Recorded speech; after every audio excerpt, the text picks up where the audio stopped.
So Niger's military coup leaders have closed the country's airspace until further notice after Sunday's deadline to reinstate President Mohamed Bazoum passed.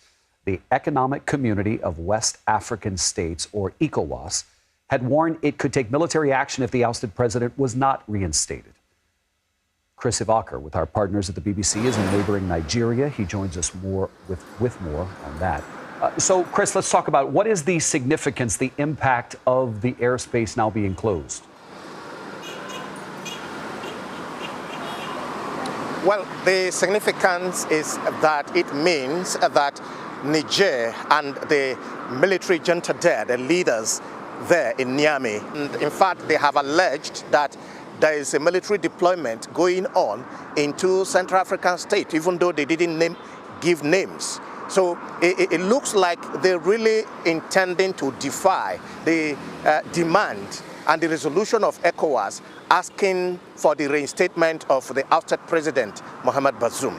It also shows that they are now willing to, get on a very strong face-off with ECOWAS leaders and damn whatever consequences that's going to come. But then it will affect like flights that are coming into Niger or passing through Niger, or those who are going into that country, because the coup leaders had earlier opened their borders last week after they appear to have consolidated power. So, as you know, one of the interventions that ECOWAS said they would be willing to consider was military intervention. Assuming that that is the sort of last thing that they would turn to, what happens now that the deadline has come and gone? What is ECOWAS willing to do? All right. So that has been what many people are now waiting to see.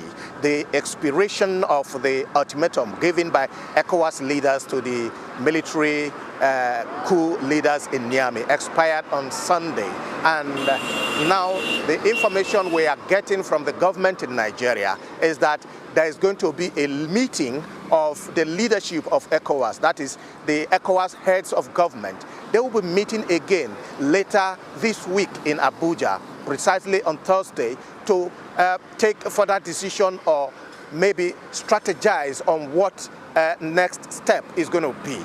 But in furtherance of that meeting, we have also seen the Nigerian president, Bola Ahmed Tinubu, making consultations here in Nigeria. He has faced some form of pushback by some strong political leaders and voices, saying that opting for military intervention in Niger should not be an option at all. He has been meeting with governors of some states in northern Nigeria which share common border with Niger. And one of that meeting held yesterday, although the details of the outcome we do not understand. But what we know is that he was seeking the support of not just the governors, but the people in the border states, should ECOWAS go ahead to implement any of the decisions they're going to reach. One of the decisions already on ground is sanction placed on the leadership of the military junta in Niger. We also have the borders closed here, which is also hurting some businesses, both in Niger and in Nigeria. Talk to us about Mali and Burkina Faso. So they have been a part of ECOWAS, but they were suspended from that for supporting the coup. What role are those countries playing, and is it because of their support that the junta feels so emboldened, so to speak? Well, right now, Mali and Burkina Faso are suspended from the ECOWAS community activities at the moment. And now, immediately, ECOWAS issued an ultimatum to the military coup leaders in Niger.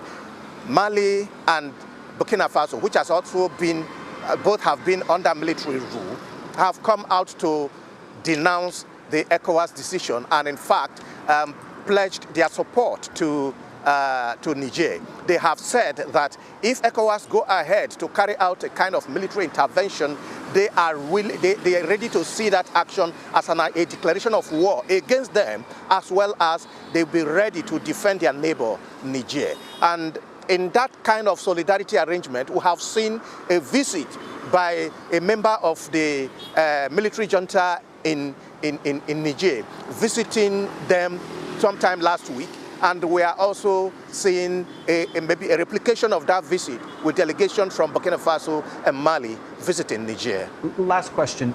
France and the U.S. have military bases in Niger. Is there any talk, are you hearing anything about soldiers from those countries on the ground potentially being activated to stop the coup?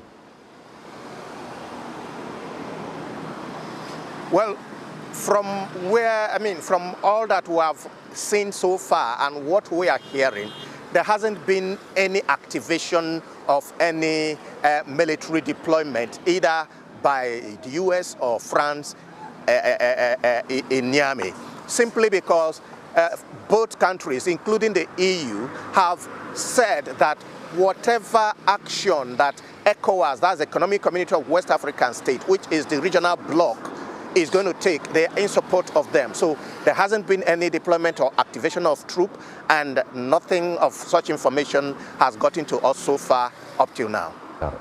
All right. Chris, Ewokor, thank you very much.